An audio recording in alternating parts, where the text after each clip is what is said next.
I started singing the blues in the early 80s. What introduced me to the blues is that we're going to do a song for you tonight called The Blacksmith, which was written by that man right there, Mr. Neil Taylor. And the reason why I'm called the blacksmith is because I used to shoe horses for a living. That's what I did for 14 years. And there was a guy that I was teaching to shoe horses, and when we would go out, a lot of times when I'd be out, I would be playing a harmonica. I hadn't even heard blues at the time. He thought that I was playing blues, so when he came to work with me one day, he brought the Robert Johnson CD, and that was my introduction to the blues. And as soon as I heard this music, that was it for me. I dove right in. You know, it was something that I had been looking for, didn't hear blues at all when I was growing up. I'm born and raised in Philadelphia. All I heard was jazz and R&B and stuff that you would hear commercially, like on TV. And so since the early 90s, I got involved. I started going to an open mic. First open mic I went to was at a place called the Barbary down in Philadelphia. And the Blues Jam was run by my mentor, Mr. Sonny Rhodes, who's a world famous lap guitar player and singer out of Texas. And he took me on, and I walked into this open mic one night, and I walked on the stage.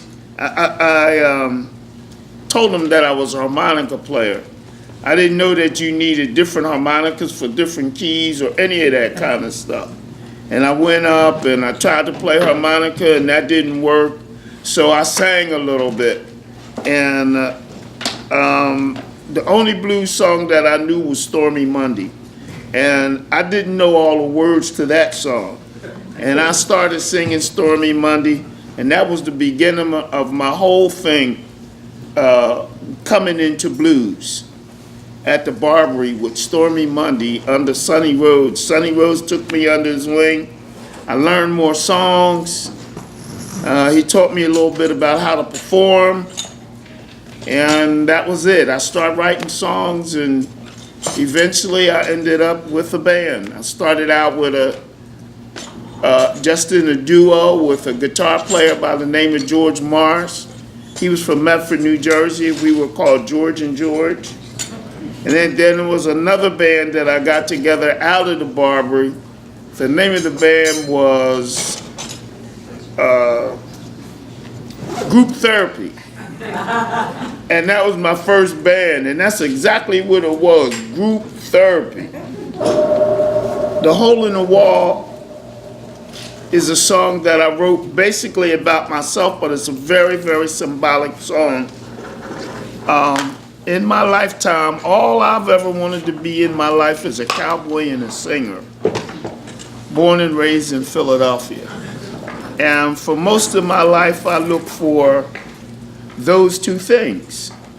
I ended up meeting a group in Philadelphia who are called the Philadelphia Black Cowboys, who rode throughout Philadelphia, Fairmount Park, all over the city.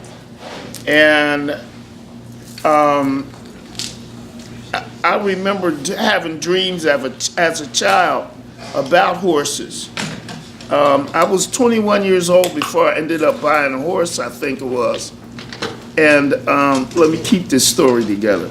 Well, all my life, looking for this particular thing, it was very hard to find being in the city of Philadelphia for me. I wasn't around horses in Philly, but I went and found it. And the Hole in the Wall was a place in Philadelphia. It was an abandoned warehouse around 30th and Columbia, not far from Fairmount Park. And there was two older guys that worked on cars in this abandoned warehouse, and they had two ponies. And they put them in, they housed them in this warehouse. A couple of the Philadelphia Black Cowboys saw this going on, and they stopped bringing their horses into this building.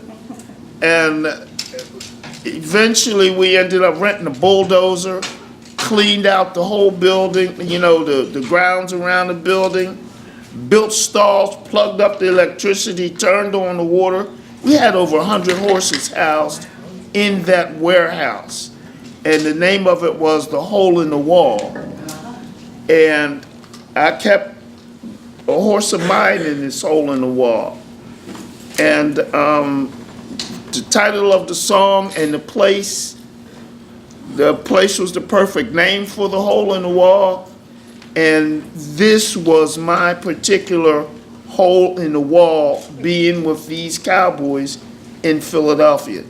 But the hole in the wall is symbolic to anything that you want to do in your life. It could be horses, it could be music, it could be anything, absolutely anything, dance. But horses and cowboys was my hole in the wall, and I was here at the hole in the wall. One day, as I was sitting in the hole in the wall, on a part of a wall that was part of a driveway, the lyrics to Hole in the Wall, this is the only time a song ever came to me like this, is that the lyrics just went just like this, zoop. They just went right in my head. I ran home, I got my guitar, and I put music to it, and that's how the song, The Hole in the Wall, developed. Sometimes I wonder